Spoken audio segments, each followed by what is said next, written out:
我装穷在工地搬了3年砖，以为能换来未婚妻吴翩翩的真心，可今天她的情妇开着兰博基尼，一脚将我踹进水泥坑。他用我送吴翩翩的廉价手机拍着我的脸，嘲讽我是个废物。而吴翩翩赶到后，看我的眼神像在看一堆垃圾。他亲密地挽着情夫，声音娇媚：“峰哥，别跟这种下等人计较了。”我死心了，3年的付出喂了狗。看着情夫手腕上我送给他的百达翡丽，我平静地拨通了一个电话：“王叔，我3年的痴心该有个交代了。吴家没必要存在了。”赵峰不屑地看着我打电话，双手抱在胸前，一脸嘲讽。他那身纤尘不染的阿玛尼西装与这片尘土飞扬的工地格格不入，他脚下的那双限量版皮鞋比我1个月的生活费还要贵。又打电话叫人，怎么要叫你那些一起搬砖的穷鬼兄弟来给你报仇吗？他从鼻子里发出一声嗤笑，俯视着狼狈的我，像在看一只可以随意碾死的蚂蚁。我等着，你最好多叫点，不然不够我这辆兰博基尼一人压一次的。我没理他，挣扎着从水泥坑里往上爬，嘴里满是铁锈般的血腥味，每一寸肌肉都在抗议，但心里的麻木与冰冷早已盖过了一切肉体上的疼痛。3年的感情，在这一刻碎得连渣都不剩。我曾经为了给他买一个名牌包，连续半个月每天只啃2个馒头，晚上还去兼职扛沙袋。我曾经在他生日时，用我攒了半年的工资买下那块百达翡丽，他当时感动得热泪盈眶，说这是他收到过最珍贵的礼物。现在这块表戴在了另一个男人的手腕上，而我被踹进了水泥坑里。旁边工地一个卖盒饭的小摊前，一个看起来不过20出头的女孩，正一脸担忧地看着我。她叫许小朵，皮肤被晒得有些黑，但眼睛很亮，像藏着星星。平时我收工总会去她那里买一份最便宜的素菜盒饭，她每次都会偷偷多给我加一个卤蛋。看到我满脸是血的样子，她犹豫了一下，咬了咬嘴唇，眼神里充满了不忍和纠结，最终善良战胜了胆怯。她从洗得发白的牛仔裤兜里掏出一张干净纸巾，小心翼翼地穿过几个看热闹的工友，递到我面前。那张纸巾带着一丝淡淡的洗衣粉清香。我接过纸巾，还没来得及擦拭嘴角的血迹，一个尖锐又熟悉的声音响了起来，像一把淬了毒的刀子，狠狠扎进我的耳朵。阿峰，你跟这种人废什么话？吴翩翩来了。她今天穿了一件香奈儿的最新款连衣裙，画着精致的妆容，踩着一双细高跟鞋，出现在这里，仿佛一位巡视贫民窟的公主。我下意识地抬头看向她，心中竟然还残存着一丝可笑的期望。我期望她能过来扶我一把，哪怕只是质问赵峰一句为什么打我。然而她的目光甚至没有在我身上停留超过1秒。她看到了我面前的许小朵，眉头瞬间拧成一团，眼神里充满了鄙夷和厌恶。哪里来的丑八怪，身上一股穷酸味，也敢往男人身上凑？滚开！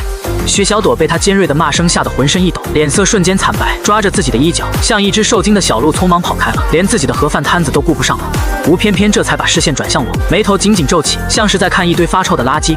他快步走到赵峰身边，亲密地挽住他的手臂，声音瞬间变得娇媚入骨，与刚才的刻薄尖酸判若两人。峰哥，别跟这种下等人计较了，你看他一身的泥多脏啊！也别理那些想攀高枝的野鸡，都脏了你的眼。他看都没看我脸上的伤，只是从他那个爱马仕铂金包里拿出了我送他的印着我们合照的大米手机。那是我用第1个月工资买的，对他来说廉价的可笑，对我而言却意义非凡。你的东西还给你。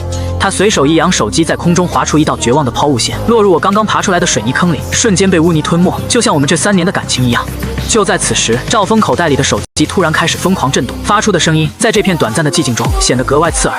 他有些不耐烦地拿出手机，本想挂断，但屏幕上弹出的新闻标题让他脸上的嚣张瞬间凝固。突发吴氏集团股价3分钟内雪崩式暴跌，市值凭空蒸发数十亿。赵峰瞪大了眼睛，手指颤抖地划着屏幕，嘴里喃喃自语：假的，这一定是假新闻，怎么可能？吴翩翩也凑过去看到了，他捂住嘴发出了刺耳的尖叫，那声音比刚才骂许小朵时还要尖锐100倍。不可能，我爸的公司怎么会？这绝对不可能，我没有看他们，我只是用那张还带着一丝善意余温的纸巾，慢条斯理的一点一点擦掉嘴角的血迹和泥沙，动作很慢很稳，仿佛在进行一个神圣的仪式。然后将那张染红的纸巾轻轻扔在吴翩翩那双昂贵的纪梵希高跟鞋前，一抹刺眼的红，一抹纯净的白，形成了绝佳的讽刺。吴翩翩的手机也响了，是他父亲吴国栋打来的。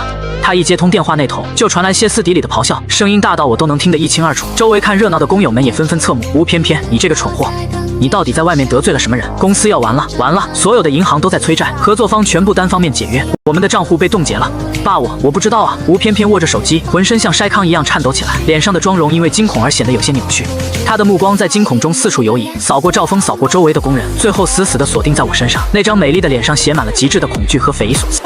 是你，这不可能，这绝对不可能！你就是个搬砖的穷鬼，你怎么可能做到？我没有回答他，我只是用手背擦掉嘴角的最后一丝血迹，冷漠地看着他。我的沉默，我的平静，成了压垮他心理防线的最后一根稻草。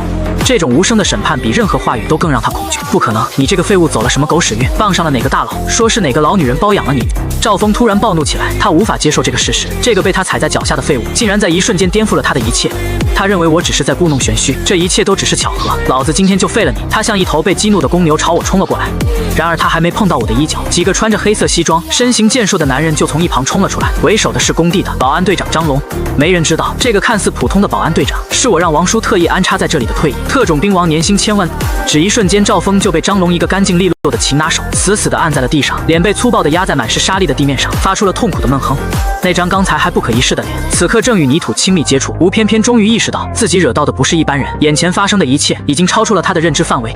扑通一声，他竟然毫无征兆地跪在了我的面前，毫无尊严地抱住我的大腿，放声大哭，那哭声凄厉，仿佛受了天大的委屈。阿宇，我错了，我真的错了，是我鬼迷心窍，都是赵峰这个混蛋逼我的，是他勾引我的。他说他家能帮我爸的公司上市，我才假意跟他在一起的。他一边哭喊，一边抬手疯狂地扇着自己的耳光，白皙的脸颊瞬间红肿起来。啪啪啪响亮的耳光声在空旷的工地上回荡，每一个耳光都扇得又狠又响。他哭得梨花带雨，声泪俱下，仿佛真的是一个被逼无奈的受害者。阿宇，你相信我，我心里只有你一个，我一直在等你成功，我一直觉得你不是普通人，我做这一切都是为了保护你啊。赵峰说，如果我不跟他就要找人打断你的腿，我好害怕。我嫌恶地看着他精湛的表演，想起了奥斯卡欠他一座小金人。我一脚踢开他抱着我腿的手，居高临下地俯视着他，眼神里没有一丝温度。演完了吗？他哭声一滞，抬头难以置信地看着我，那眼神仿佛在说，我都这样了，你还不原谅我？他大概以为只要他哭，他道歉，他把所有责任都推到别人身上，我就会像过去无数次那样心软，然后原谅他。可惜今天他打错了算盘。天空传来一阵巨大的轰鸣声，所有人都下意识地抬头望去。一架黑色的阿古斯塔 AW139私人直升机正盘旋在工地上空，巨大的气流卷起漫天尘土，吹得人睁不开眼睛。工地上那些戴着安全帽的工友们全都张大了嘴巴，不敢相信自己的眼睛。机舱门打开，一道舷梯缓缓放下，我的母亲陈雅在8名黑衣保镖的簇拥下，踩着定制款的高跟鞋，如同女王般走了下来。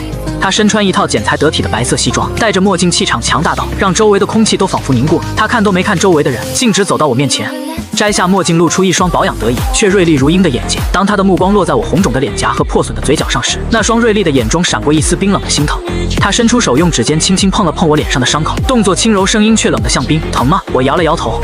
她的目光随即落在了跪在地上的吴翩翩和被保镖死死按住的赵峰身上，那份温柔瞬间消失，取而代之的是彻骨的寒意。王叔，她淡淡的开口了。一直跟在他身后的王叔立刻躬身，他穿着一丝不苟的燕尾服，头发梳理得整整齐齐，仿佛不是来工地，而是要去参加一场国宴。夫人，通知所有合作银行即刻启动劫吴氏集团、赵氏集团以及赵峰个人名下所有资产，1分钱都不许流出去，启动所有针对他们的商业狙击预案。我要他们在日落之前在 A 市彻底消失。是夫人。王叔拿出手机，立刻开始执行命令。他的手指在屏幕上飞快地点动，每一条信息发出都意味着一个家族的覆灭。被按在地上的赵峰听到这句话，吓得浑身一软，一股骚臭的液体瞬间浸湿了他的裤裆。他终于明白自己踢到的不是铁板，而是一座无法撼动的万丈高山。吴翩翩更是面无人色，最后一丝血色也从他脸上褪去。他反应极快，立刻放弃了我这个目标，手脚并用地爬到我母亲脚边，抱着她的腿哭得更加凄惨。伯母，我错了。您要相信我，我是真心爱着阿宇的。我跟赵峰在一起都是被我爸逼的。他说如果我不听话，就要打断我的腿。我一直在等阿宇成功，我一直在默默守护他。他开始编造一个更加离奇的故事，声称自己深爱着我，和赵峰虚与委蛇，只是为了保护我，不让我被他那冷血的家族伤害。他把自己塑造成了一个忍辱负重、为爱牺牲的悲情角色。我的母亲饶有兴致地看着他，就像在看一只上蹿下跳的猴子。片刻后，母亲嘴角勾起一抹玩味的笑。是吗？她弯下腰，用戴着白色丝质手套的手轻轻抬起吴翩翩那张哭花了的脸。她的动作优雅，却带着不容置疑的压迫感。既然你这么爱我儿子，那我给你一个机会。吴翩翩眼中瞬间爆发出狂喜的光芒，她以为事情有了转机，以为自己赌对了。伯母，您说我什么都愿意做。母亲直起身，理了理自己并无一丝褶皱的衣袖，语气淡然，仿佛在说一件微不足道的小事。明天召开记者发布会，把你父亲吴国栋和这个赵峰所有的黑料、偷税漏税的证据全都公之于众，跟他们划清界限。只要你做到，我就让你进我陈家的门。吴翩翩眼中闪过一丝挣扎，但那挣扎只持续了不到1秒。为了攀上陈氏集团这棵参天大树，背叛父亲和情妇又算得了什么？亲情和爱情在金钱和权势面前一文不值。他立刻像小鸡啄米一样疯狂点头，生怕母亲会反悔。我答应伯母，我什么都答应。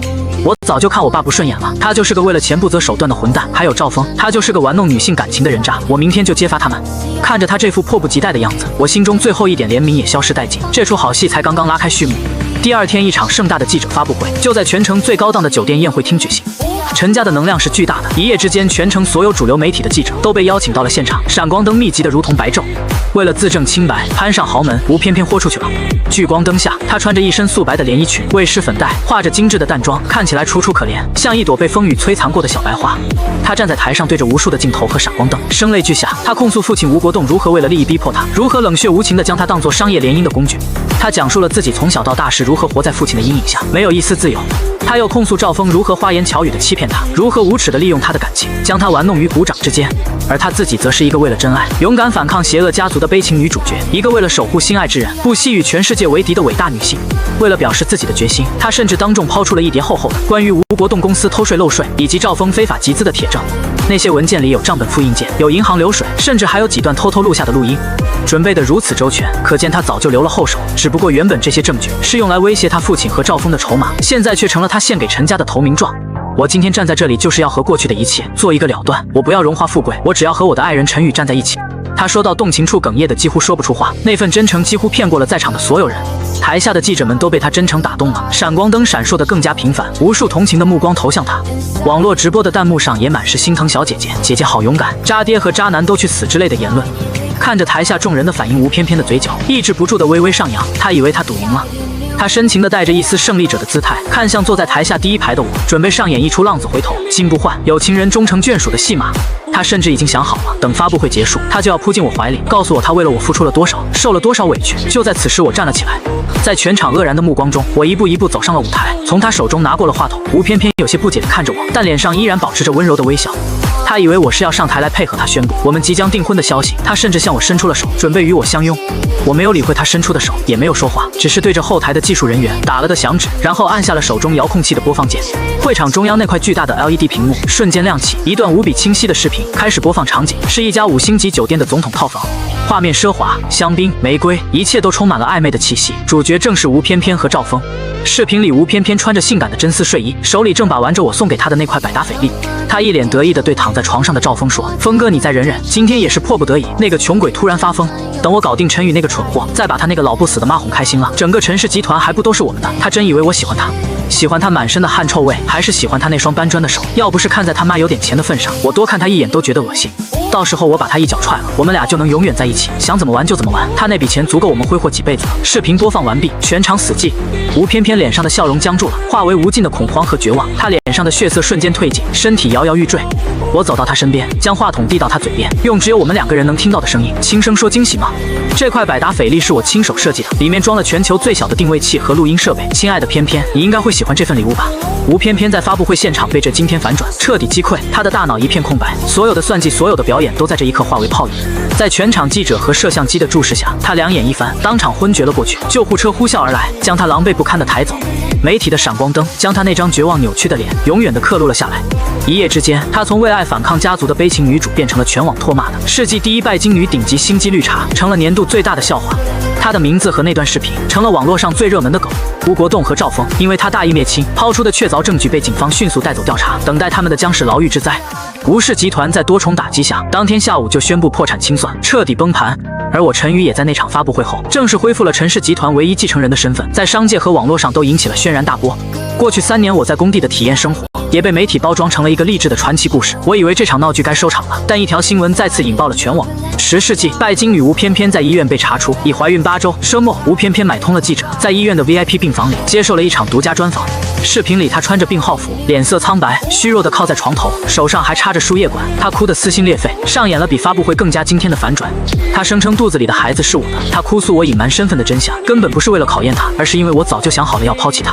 我根本不想要这个孩子，不想被她和孩子拖累，我接近她只是为了报复她父亲曾经在生意上得罪过我母亲。她将自己塑造成一个被豪门玩弄，被爱情欺骗，如今又怀上骨肉却不被承认，在绝望之下才想用赵峰来刺激我，希望我回心转意的悲情母亲形象。我只是想给她生个孩子，我有什么错？她对着镜头哭得肝肠寸断，那份破碎感，那份绝望，足以让任何不明真相的人心生怜悯。一时间舆论风向大变，无数的网络圣母和正义人士开始同情她，转而将矛头对准了我。他们指责我玩弄感情，始乱终弃，是个为了豪门利益连亲生骨肉都不要的顶级渣男。我看着新闻里他那张梨花带雨、演得惟妙惟肖的脸，只感到一阵生理性的恶心。这个女人就像一只打不死的蟑螂，总能在我以为她已经完了的时候再恶心我一次。就在这时，她的电话打了过来。电话那头的她语气不再是之前的怨毒和哀求，而是一种带着筹码、胜券在握的得意。陈宇看到了吗？这就是舆论的力量。现在要么你风风光光的娶我进门，要么就给我10个亿的封口费，外加一套市中心最好的别墅，否则我就带着你的孩子从医院顶楼跳下去，1尸2命，让你一辈子都背负着杀妻杀子的骂名，让你陈氏集团的股票天天为你跌停。我听着他的威胁，嘴角的弧度越来越冷。我冷笑一声，语气平静地回答他：好啊，钱我给你，毕竟孩子是无辜的，你要好好养胎。我让王叔立刻给他转了一笔巨款，通过王叔告诉他这是让他永远消失的封口费，拿了钱就滚出我的世界。我知道以他的性格拿到钱后只会更加张扬，而这正是我想要的。吴偏偏拿到我给的巨款后，并没有像我预想的那样消失，反而比之前更加高调，更加张扬。他以陈宇未婚妻、陈氏集团未来女主人的身份自居，开始在各大奢侈品店和高端会所招摇过市，疯狂炫耀。他每天都在社交媒体上发布自己奢华的生活，一会儿是新买的限量版包包，一会儿是顶级餐厅的晚宴，还配上一些意有所指的文字，比如宝宝，妈妈带你见见世面，谢谢孩子他爸的疼爱，仿佛之前发布会上那个身败名裂的小丑不是他一样。今天他更是直接闯入了陈氏集团的总部大楼，他踩着10厘米的高跟鞋，戴着夸张的墨镜，在前台颐指气使，点名要见我，声称是来视察工作，顺便看看我有没有好好为他们的孩子奋斗。前台小姐姐试图阻拦，却被他一把推开，狗眼看人低的东西。我是你们未来的总裁夫人，陈宇孩子的妈，耽误了我看望我肚子里的小少爷，你担当得起吗？他在大厅里撒泼，尖锐的声音引来了所有人的侧目一眼，他就看到了正在角落里做保洁的那个当初在工地上给我递纸巾的女孩许小朵。在我恢复身份后，为了感谢她当时的善意，我让王叔把她安排进了公司，做一些轻松的内勤工作。我查过她的背景，父亲工伤瘫痪在床，母亲早逝，还有一个正在上学的弟弟，全家都靠她一个人支撑。我没有直接给她钱，而是给了她一份有尊严的工作。小朵也没想到会在这里碰到吴偏偏，吓得想躲却已经来不及了。吴偏偏的妒火在看到小朵那张清秀脸庞的瞬间被彻底点燃，在他看来，所有出现在我身边的年轻女性都是他的潜在敌人。他几步冲过去，当着大厅里所有人的面，指着女孩的鼻子破口大骂：你这个臭不要脸的贱人，狐狸精从工地追到这里来勾引我老公。他说着就要动手去撕扯女孩身上干净的保洁工作服，说你是不是跟他睡了？你们是不是早就搞在了一起？不然他怎么会把你这种货色弄进公司？小朵被这突如其来的羞辱和攻击吓得不知所措，只能捂着脸委屈地哭了起来，一个劲地摇头说：不是的，我没有。我从办公室的专用电梯里出来，正好看到这一幕，我没有立刻上前制止，只是双臂环胸，冷漠地看着吴偏偏发疯，像在看一场拙劣的猴戏。吴偏偏见我出来了，立刻像川剧变脸一样收起了那副泼妇嘴脸，他瞬间挤出几滴眼泪，装出委屈的样子，仿佛刚才那个恶毒的女人不是他。他跑过来想拉我的衣袖，被我侧身躲开，他也不尴尬，只是楚楚可怜地看着我。阿宇，我只是太在乎你了，我看到任何女人靠近你，我都会害怕，我怕他们会伤害我们的宝宝。我以前都是被赵峰那个混蛋迷惑了，现在我怀了你的孩子，我会洗心革面，好好跟你过日子的。我们什么时候举办婚礼？我看着他那张虚伪的脸，终于开了口，声音不大，却清晰地传遍了整个大厅。你算什么东西也配提结婚？别说你现在怀着不知道是谁的野种，就算你今天脱光了跪在我面前，我都嫌你脏了我的地毯。记住我们陈家的门，你这种肮脏的货色，连门槛都碰不到。我的话恶毒至极，毫不留情，每一个字都像一把刀，狠狠地剜在他最在意的自尊上。吴偏偏被我骂得脸色惨白，浑身剧烈的颤抖，眼泪像断了线的珠子一样往下掉。就在所有围观的员工都以为他会崩溃大哭或者转身跑掉的时候，他却缓缓地举起了藏在包里的手机，手机屏幕上赫然是直播软件的界面，在线观看人数已经突破了1000万。我刚才所有羞辱他的话，每一个字都被完整的直播了出去。他对着镜头哭得肝肠寸断，演技达到了巅峰。大家看到了吗？这就是陈氏集团的继承人陈宇，他让我怀孕却这样侮辱我，不承认我们的孩子，我只想给他生个孩子，我到底有什么错？网络舆论瞬间爆炸，弹幕疯狂刷屏，几乎全是骂我的。逮陈氏继承人陈宇玩弄孕妇，抛妻弃子，栽顶级渣男，冷血无情，再心疼吴偏偏，为母则刚，让我从一个被背叛的受害者，在他的精心策划下，再次被塑造成了一个冷血无情、玩弄孕妇、抛妻弃子的顶级豪门渣男。陈氏集团的股价应声下跌，他赢了，他又赢了一局。他看着我，眼中含泪，嘴角却勾起了一抹报复的得意的疯狂的笑，铺天盖地的讨伐声浪几乎要将我和陈氏集团淹没。集团股价持续动荡，部分董事会成员已经开始坐立不安，人心惶惶。母亲打来电话，语气却异常平静，甚至带着一丝笑意。舞台搭得不错，儿子，该你上场表演了。我笑了，放心吧，妈，好戏还在后头。我立刻让公关部召开紧急线上会议，面对全网的质疑和谩骂，我没有做任何否认和辩解，这反而让舆论发酵得更加厉害。所有人都认为我理亏心虚，默认了吴偏偏的所有指控。然后我通过陈氏集团的官方渠道向全网发布了一则公告，公告内容很简单：3天后我将与吴偏偏女士共同出席新闻发布会。为了消除所有误会，并对孩子负起应有的责任，我将邀请国内最权威的医学专家、协和医院妇产科主任李院长及其团队，和顶级公证处人员在全网直播下与吴翩翩女士进行现场亲子鉴定。这则公告一出，吴翩翩欣喜若狂，她早就打点好了一切。她找到的那家私立医院的妇科医生和医生，是她母亲的闺蜜给她开具假的孕检报告，不过是举手之劳。至于亲子鉴定，她更不担心，只要一口咬定孩子太小不能做羊水穿刺，只能抽血，她完全可以提前找人替换掉血样。她以为我终于屈服于舆论的压力，准备低头认错，接纳她和她肚子里的孩子了。她立刻高调地接受了多家媒体的采访，在镜头前声泪俱下地表示，为了给孩子一个名正言顺的身份，我愿意接受任何检验。我相信科学会证明一切，我也相信阿宇只是一时糊涂，他会回心转意的。他将自己为母则刚、宽容大度的人设推向了顶峰。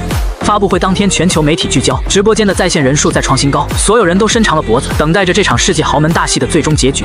吴翩翩身穿一袭素白的香奈儿长裙，画着精致而憔悴的病容妆，在无数闪光灯的簇拥下，显得格外柔弱无辜。她甚至还特意用手轻轻护着自己平坦的小腹，生怕别人不知道她是个孕妇。发布会开始，我没有多说一句废话，直接请上了公证员和以李院长为首的国内最顶尖的妇产科医学团队。流程开始，吴翩翩自信满满地拿出了她早就伪造好的显示已怀，她紧张地攥着衣角，从未见过如此大的场面。我拿起话筒，当着所有媒体、所有这个城市最有权势的人的面，开始讲述她的故事。大家或许不认识她，我的声音平稳而清晰。这位许小朵小姐是我在人生最狼狈、最黑暗的时候认识的人。她的父亲因为工地事故从3楼摔下来，腰椎粉碎性骨折，至今只能卧床不起，每个月的医药费是一个天文数字。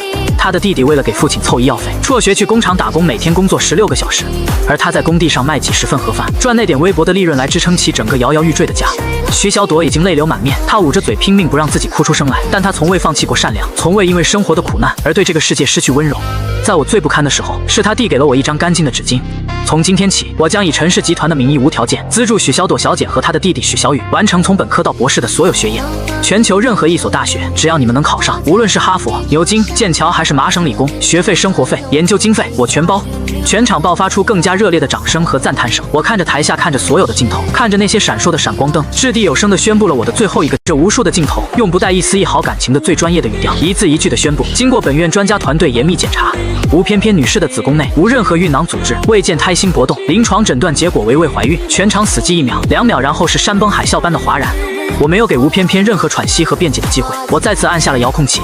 他身后的那块大屏幕上立刻播放了第2段视频，画面里吴翩翩将我给他的那笔巨款中的一部分装在一个牛皮纸袋里，推给了那个给他开假报告的何医生。视频是高清的，两人的对话清晰可闻。何阿姨，这次就拜托您了，事成之后还有重谢。放心吧，翩翩，阿姨这点本事还是有的，不过陈家不好惹，你自己小心。视频的最后定格的画面是我方法务部刚刚拟好的对何医生涉嫌提供虚假医学证明、协助敲诈勒索提起的刑事诉讼书，人证物证俱全。吴翩翩瘫倒在地，在千万人的直播间里，在山崩海啸的嘲笑和唾骂声中，发出了凄厉的尖叫。他彻底疯了。吴翩翩因为诈骗罪、诽谤罪、敲诈勒索、未遂等多项罪名，被警方当场从发布会现场带走，等待他的将是法律最严厉的审判。网络上对他的声讨和唾骂达到了史无前例的顶峰，他成了全民唾弃的小丑，一个活着的笑话。所有关于他的视频、采访、直播都成了鬼畜区的热门素材，而陈氏集团的声誉和股价在这次堪称教科书级别的危机公关后不降反升。我果断腹黑，雷霆万钧的手段反而让董事会和整个市场对我这位年轻的继承人更加信服和敬畏。风波平息后，我正式回归陈氏集团。第一场董事会气氛却有些诡异，坐在我对面的是集团的副总裁刘震。他是我父亲那一辈的老人，在我离家出走的这3年，仗着资历在公司里拉帮结派，隐隐有架空我母亲的趋势。陈总，刘振皮笑肉不笑的开口，欢迎回归。不过您一回来就搞出这么大的动静，让集团股价跟坐过山车一样。年轻人有魄力是好事，但商场如战场，还是稳重点好。他这话表面是关心，实则是在敲打我，质疑我的能力。我靠在椅背上转着手中的钢笔，淡淡的看着他。刘副总，我不在的这3年，辛苦你了。刘振脸上露出一丝得意，分内之事是吗？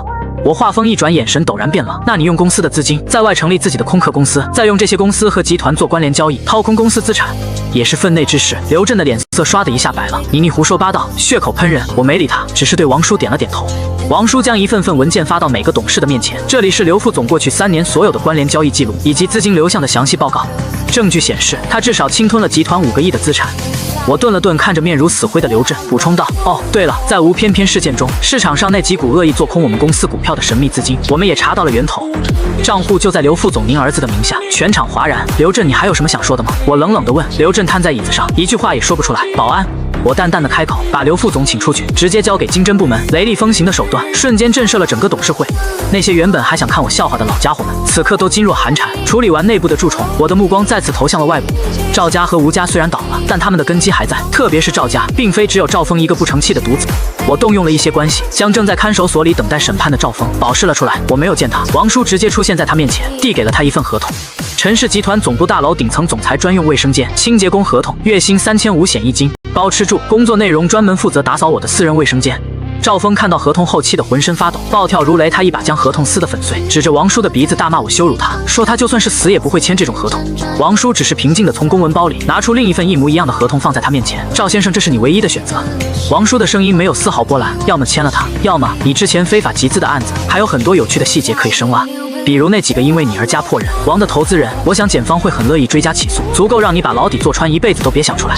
赵峰脸上的愤怒瞬间凝固，转为煞白。他知道王叔不是在开玩笑，他权衡了片刻，最终还是像一条丧家之犬，弯下腰捡起地上的合同碎片，用颤抖的手签下了自己的名字。第二天，曾经不可一世的赵峰穿着一身灰色的清洁工制服，拿着马桶刷，正满头大汗地跪在地上，卖力地刷洗着我专用卫生间里的小便池。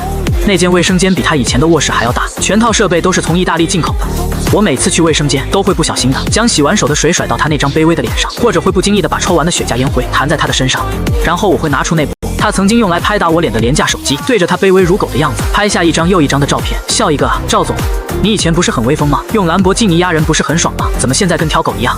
在一次又一次的精神折磨和极致羞辱下，赵峰的心理防线终于彻底崩溃了。这天我刚开完一个高层会议，正和几位董事谈笑风生地走出会议室，赵峰突然像疯了一样从卫生间里冲了出来，扑通一声跪在我面前。他一边用头咚咚咚地磕着光洁的大理石地面，很快就磕出了血，一边大声地忏悔：“陈总，我错了，我不是人，我是猪狗不如的畜生，我不该抢您的女人，我不该打您，求求您，求求您放过我吧，我给您当牛做马，求您了。”他的哭喊声和磕头声回荡在整个安静的顶层办公区，引来了无数员工的围观。那些曾经对他毕恭毕敬，甚至有些畏惧的员工们，此刻都用一种看戏的眼神看着他。我冷漠地看着脚下这个毫无尊严、涕泗横流的男人。我对着旁边闻声赶来的保安皱了皱眉，把这堆垃圾清理掉，别脏了我的地毯。赵峰像一滩烂泥一样被保安拖了出去，他的精神彻底垮了。但这还不够，一个星期后，一个自称是赵峰堂哥的男人从国外回来了。他叫赵伟，哈佛毕业的金融高材生，一直负责赵氏集团的海外业务，是个比赵峰难产100倍的角色。他一回来就立刻整合了赵家残余的势力，并动用海外资金，开始在暗中针对陈氏集团。他不像赵峰那么蠢，他玩的是资本运作和舆论战。一时间，网络上开始出现大量抹黑陈氏集团的帖子，声称我们的产品有质量问题，还雇佣水军煽动消费者情绪。同时，他在股市上利用复杂的金融杠杆，不断狙击我们的子公司，有点意思。我看着王叔递上来的报告笑了。这盘棋总算来了的像样的对手，我没有立刻反击，而是任由他上蹿下跳，甚至故意卖了几个破绽给他，让他尝到一点甜头。赵伟以为我黔驴技穷，开始变得更加大胆。他联合了几个之前被我清理出局的董事，企图在股东大会上发难，夺取公司的控制权。就在他自以为胜券在握的股东大会上，我播放了一段录音。录音里是赵伟和那几个董事密谋的全部内容，包括他们如何转移资产，如何构陷我。赵先生，我看着脸色铁青的赵伟，你以为你收买的那些人真的那么可靠吗？原来那几个董事早就被我策反，他们只是在配合我演戏，引赵伟入局。赵伟彻底败了，他不仅没能为赵家翻盘，反而把自己也送了进去。至于吴翩翩和赵峰，他们的下场更为凄惨。我用我最擅长的东西，钱直接全资收购了一家位于偏远山区的私人精神病院。这家医院设施陈旧，管理混乱，但最大的优点是与世隔绝。随后我安排人将因为诈骗罪被判入狱，但在狱中精神状态已经极度不稳定的吴翩翩和彻底疯癫的赵峰，恰好安排进了同一间高度戒备的隔离病房。我给院长的唯一指令是，除了保证他们不死，不用进行任何医疗干预。在病房里装满最高清的摄像头，24小时直播。我要看一出好戏。在那个只有一张床、一个马桶的四面都是白色软包墙的封闭绝望环境里，两个曾经的爱人开始了他们最后的纠缠。赵峰偶尔会短暂的清醒，当他清醒时，他把所有的失败、屈辱和痛苦都归咎于吴翩翩的愚蠢和贪婪。他对他的恨意甚至超过了对我。他开始对吴翩翩进行疯狂的、毫无人性的虐打，将他当成了发泄所有怨气和疯狂的沙包。吴翩翩从一开始的哀求哭喊、反抗到最后的麻木痴呆，那张曾经美丽的脸早已变得肿胀不堪，眼神空洞。那间小小的病房成了他们两人专属的人间地狱。一天下午，我正在办公室处理文件，精神病院的院长亲自来到了我的办公室，进行每周一次的例行汇报。他面无表情地递给我一份打印出来的报告，用最专业的、不带一丝感情的口吻陈述着：陈先生7号病房的吴女士因长期且极其严重的暴力殴打，已导致重度子宫脱垂，并伴有大小便失禁现象。另外，院长的话还没说完，我的手机突然收到了一条来自精神病院监控系统的实时警报。我点开手机屏幕上的监控软件，指尖在又一次的虐打中被逼到绝境，眼神已经彻底涣散的吴翩翩突然爆发了。他像一头被逼疯的野兽，用尽了全身最后一点力气，趁赵峰不备，死死地咬住了赵峰的要害部位。在赵峰那撕心裂肺、不似人声的惨叫声中，吴翩翩满嘴是血，嘴角咧开，发出了咯咯的癫狂的笑声。他被彻底咬废了。我看着监控里那血腥肮脏的一幕，缓缓地关掉了手机，屏幕端起桌上那杯加了冰的威士忌，一饮而尽，烈酒入喉，像一团火，真爽。我甚至不需要亲自动手，他们就在我为他们打造的地狱里，互相将对方撕咬得粉身碎骨，万劫不复，这才是最完美的报复。3个月后，陈氏集团举办了一场盛大的慈善拍卖晚宴，晚宴地点选在了这座城市最顶级的7星级酒店宴会厅。水晶吊灯璀璨夺目，悠扬的古典乐在厅内回响，衣香鬓影，觥筹交错。这场晚宴邀请的都是商界、政界、娱乐圈的顶级人物，光是入场券就价值100万。晚宴的压轴拍品正是当初赵峰开到工地那辆骚红色的兰博基尼。这辆车已经被集团法务部通过合法的途径收了回来，此刻正静静地停在舞台中央，像一头沉默的野兽。所有的拍卖所得都将捐赠给一个专为底层建筑工人设立的工商扶助基金。在场的名流富豪们为了向我向陈氏集团示好，争相竞价。800万，一位地产大亨率先举牌；850万，某位影视公司的老总不甘示弱；1000万，我出1000万。一个合作商想借此机会示好，直接将价格翻倍。拍卖师脸上露出了职业性的笑容，举起了手中的锤子，声音激动而高亢：1000万一次，1000万2次，还有没有更高的价格？就在拍卖师激动地举起锤子，即将落锤的前一刻，我举起了手，制止了拍卖。全场的目光瞬间聚焦在我身上，窃窃私语声渐起，所有人都好奇这位年轻的陈氏继承人要做什么。我微笑着从座位上站起身，工作人员立刻递上话筒，我的声音通过音响传遍整个宴会厅的每一个角落。各位的好意我心领了。我环顾四周，看着那些期待的、疑惑的、好奇的目光。这个用于资助底层工人的慈善项目，由我陈氏集团全额赞助，金额是刚才最高出价的双倍，2000万。全场先是一静，随即雷鸣般的掌声爆发，震耳欲聋。陈总大气，不愧是陈氏集团，年轻有为，格局太大了。媒体的闪光灯疯狂闪烁，记者们激动地在本子上飞快记录。我知道明天的头条已经预定了。我抬手示意大家安静，宴会厅重归寂静，所有人都在等待我的下文。在所有人不解的目光中，在无数猜测的窃窃私语声里，我走下主宾席，穿过人群，来到了宴会厅的一个角落。这里是服务生和后勤人员的区域，与前面的光鲜亮丽格格不入。徐小朵正穿着服务生的制服，端着一个盘子，有些不知所措地站在这里。晚宴开始前，我让王叔找到了他，以酒店临时兼职的名义将他请到了这里。我在徐小朵面前停下脚步，温和地伸出手：“那是谁？”陈总，这是要做什么？徐小朵被我领到舞台上，追光灯瞬间打在了他那张不知所措、长得通红的脸上。他听到了没有？江峰，你还是老老实实回去做饭洗衣服吧。他朝着我走来，一副居高临下的样子盯着我。自从秦小雅将李川给招进公司，不多久两人的关系明显非同一般了起来。我时不时就能看到李川在朋友圈晒着自己的豪车豪表。以李川的收入和他家里条件来看，就算给他10年8年都未必买得起那些东西。这一切不用说，自然都是秦小雅给的。哦对了，忘记告诉你一件事了。他抬手忽然将我的工作牌给摘了下来，朝着地上扔去。往后你部门经理的位置就是我的了，另外你的办公室也是我的了。你的东西我已经让人给你清理了，你看，就在垃圾桶旁边。他抬手指着垃圾桶，我抬眼看去，就看到了垃圾桶旁边堆着我的东西。至于你往后的工位就在厕所门口。他抬手指着厕所门口位置，一脸得意。周围的人都戏谑地说道：“江经理算是完了。不过公司发展到现在的确主要是靠秦总。按我说，江峰就是个吃软饭的，现在新人取代旧人也都正常。”李川说这些话的时候，秦小雅没有任何反应，眉目带着冷色，看着他如此模样，我就知道这一切都是秦小雅默认的。我忽然想到一个词叫杀鸡取卵，只是现在这只鸡还没彻底养成，他们就迫不及待地想赶我出局了。直到此刻我才算是心灰意冷，想到当初我和秦小雅从相识到结婚，那时候我们的感情还叫单纯，我喜欢着她，她对我也有好感。决定。最后我宣布，全场再次安静下来，所有人都屏住了呼吸。我将以徐小朵小姐的名义成立一个全新的公益基金会——善行基金会，初始资金1个亿。这个基金会将专门用于救助那些因工伤而陷入困境的建筑工人家庭，帮助他们的子女完成学业，给他们提供法律援助和医疗支持。而且我加重了语气，这个基金会的后续资金无上限，只要有需要帮助的人，这个基金会就会一直运转下去。掌声如潮水般涌来，经久不息。等徐小朵小姐学成归来，她将是这个基金会唯一的终身的主席。徐小朵抬起头，泪眼婆娑地看着我，嘴唇颤抖着，却说不出一个完整的字。最终她深深地向我鞠了一躬，从今天起，她的人生将彻底改写。我举起手中的香槟，向着舞台上那个崭新的被光芒笼罩的未来遥遥一敬。过去的恩怨已随风而逝，而善良终将被这个世界温柔以待。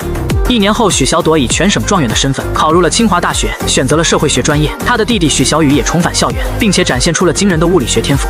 他们的父亲在陈氏集团旗下最好的康复医院的治疗下，已经能够拄着拐杖下地行走。善行基金会在专业的团队运营下，已经成功资助了上百个困难的工商家庭。许小朵虽然还在上学，但每周末都会参与到基金会的实际工作中。她提出的好几个精准扶贫方案都取得了极好的社会反响。她没有被突如其来的财富冲昏头脑，反而比以前更加努力，更加谦逊。她像一棵顽强的小草，在得到了阳光和雨露之后，爆发出惊人的生命力。这天，我来到清华大学，参加一个由陈氏集团赞助的学术论坛。结束后，我在校园里散步，正看到许小朵抱着一摞书，和一个女生在争论着什么。那个女生我认识，是另一个地产大鳄的女儿，叫李菲菲，向来骄纵跋扈。许小朵，你别给脸不要脸。我不过是想让你在陈总面前替我说几句话，让陈氏集团把城南那个项目给我们家。你装什么清高？李同学基金会的事情我可以说得上话，但陈总的商业决策我无权也无意干涉。许小朵不卑不亢地回答。你，李菲菲气急败坏，你真以为你是什么人物了？不过是陈宇养的一条狗，他给你点骨头，你就真以为自己是女主人了？许小朵的脸白了白，但依旧站得笔直。我感谢陈总给了我改变命运的机会，所以我更要对得起这份信任。如果你没别的事，我先走了。站住！李菲菲一把拉住他，将他怀里的书全都撞到了地上。今天你不答应，就别想走。我走了过去，捡起地上的一本书，递给许小朵。我的决定，什么时候需要别人来干涉了？我看着李菲菲，眼神冰冷。李菲菲看到我，吓得脸色大变，结结巴巴地说：“陈总，我跟小朵开玩笑呢，是吗？”我冷笑一声，王叔通知法务部，终止和李氏地产的所有合作。另外，告诉李总管好自己的女儿，不然我不介意帮他管教。李菲菲瘫倒在地面如死灰。我看着许小朵，她眼中没有丝毫的得意，只有平静和感激。谢谢你，陈总，不用叫我陈总，叫我陈宇吧。夕阳下，我们并肩走在校园的林荫道上，影子被拉得很长。我看着他清秀的侧脸，心中那片因为背叛而冰封的土地，似乎有了一丝解冻的迹象。或许爷爷的考验，我并没有完全失败，我只是在错误的地方浪费了3年的时间，而真正的宝藏却在我最狼狈的时候悄然出现在了我的生命里。这一次，我不会再看错了。